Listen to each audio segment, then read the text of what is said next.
মার্কিন রাজনীতির প্রভাবশালী কণ্ঠ থেকে এলো এক ভয়াবহ হুঁশিয়ারি। ইরানের সর্বোচ্চ ধর্মীয় নেতা আয়াতুল্লাহ আলী খামেনিকে লক্ষ্য করে এমন এক বক্তব্য যা মধ্যপ্রাচ্যের রাজনীতিকে কাঁপিয়ে তুলেছে।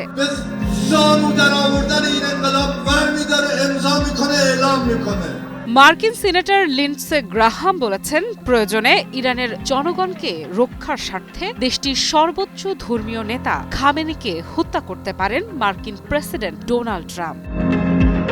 সম্প্রতি ফক্স নিউজকে দেয়া এক সাক্ষাৎকারে গ্রাহাম সরাসরি ইরানকে উদ্দেশ্য করে বলেন, নিজেদের জনগণকে যদি ভালো জীবনের দাবিতে রাস্তায় নামার কারণে হত্যা করা হয় তাহলে ডোনাল্ড ট্রাম্প চুপ করে থাকবেন না। গ্রাহামের ভাষায়, আপনাদের বুঝতে হবে, আপনারা যদি নিজ জনগণের ওপর দমন পীড়ন চালান তাহলে তার জবাব ভয়াবহ হতে পারে। এই মন্তব্য আন্তর্জাতিক অঙ্গনে তাৎক্ষণিক আলোড়ন তোলে।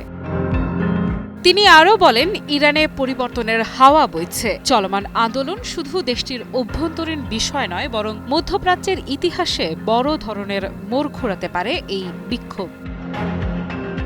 ইরানে বর্তমানে অর্থনৈতিক সংকট, মূল্যস্ফীতি ও মুদ্রা অবমূল্যায়নের জেরে দেশজুড়ে ছড়িয়ে পড়েছে রক্তক্ষয়ী বিক্ষোভ। রাস্তায় নামা মানুষের ক্ষোভ আর হতাশা ক্রমেই রূপ নিচ্ছে সংঘাতে। এই পরিস্থিতিকে ঘিরে যুক্তরাষ্ট্রও সরব। সম্প্রতি মার্কিন প্রেসিডেন্ট খামেনি প্রশাসনকে স্পষ্ট হুঁশিয়ারি দিয়ে বলেন, বিক্ষোভকারীদের ওপর হামলা হলে ওয়াশিংটন শক্তিশালী প্রতিক্রিয়া দেখাবে।